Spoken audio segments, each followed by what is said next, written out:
Do you feel that besides Taoism and temples, there are other aspects of Chinatown's heritage that should be received more attention, more documentation?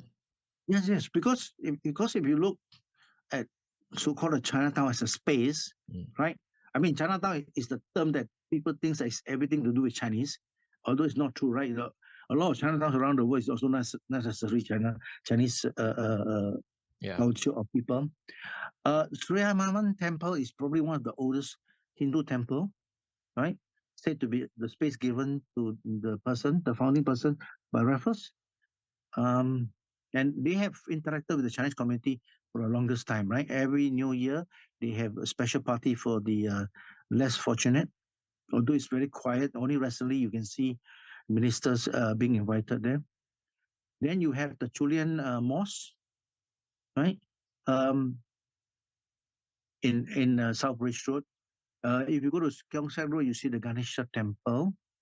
If you go across into Telok Air, right, next to the Chen Hok King, is also the Julian Mosque.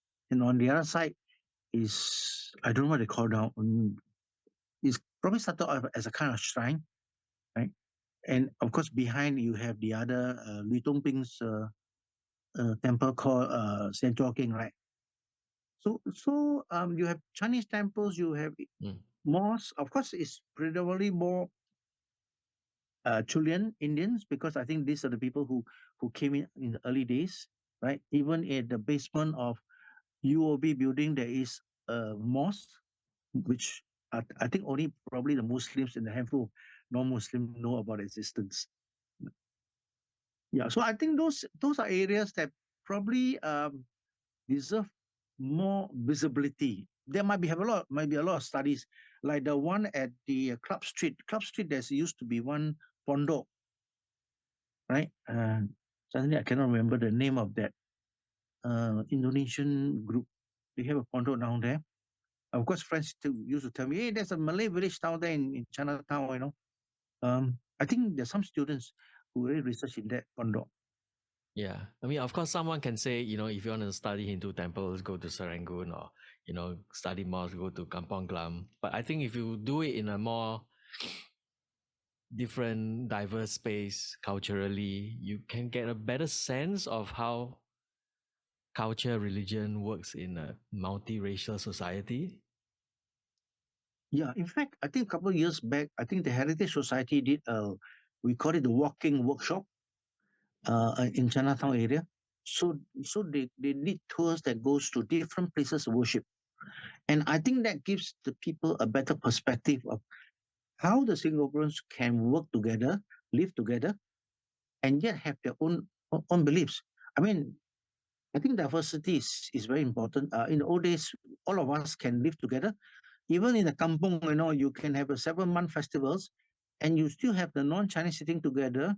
And of course, those who can eat and drink will eat and drink. Those who cannot will still join in the fun. Um, and partly because of the old village communities, you find that people get to know each other better. They are not segregated like HDB flats because once you go home, you shut the door. There's less chance of interaction other than in the lift. We always make friends in the lift. Happen to meet each other, and I say, I haven't seen you for a year. But we didn't take the same lift. So I think those are important.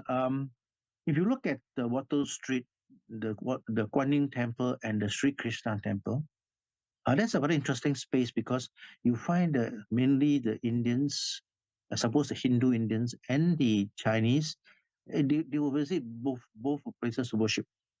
I used to organize a Chinese New Year Eve tour, and we will end up at the Waterloo Street Kuan Yin.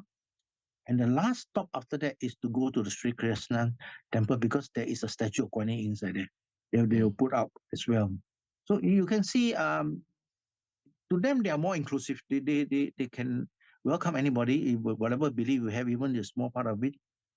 They are very welcoming. Of course, having said that, there are other places worship where they are welcoming. The only thing is most people dare not go in because of not understanding what is it all about, and they say rather than get yourself into trouble, right? In some places, dress code is very important, and so they'd rather not go in and create problems.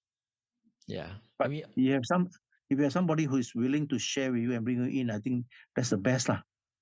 that's the best way to study the multiculturalism and religion in Singapore, right?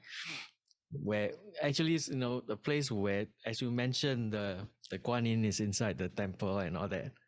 The gods are side by side, actually, right?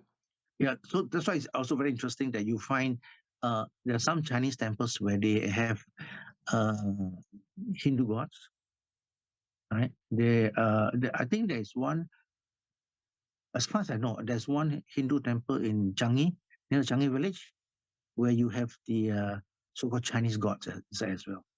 Yeah, I think I shared on Facebook before. I went to do an interview at a home of a Malayali person, and you have all the different gods. Chinese, Jesus is there, and the Hindu is there as well. You know, there's a Teochew organizations that respect all the five religions. Mm. You know, the Dejiao and all this. Yeah, so it's quite interesting, but of course, there's not enough publicity lah for people to really understand, and I think this is something that more could be done. More could be done to bring them and then to share with them uh, the beliefs and why they respect the different religions.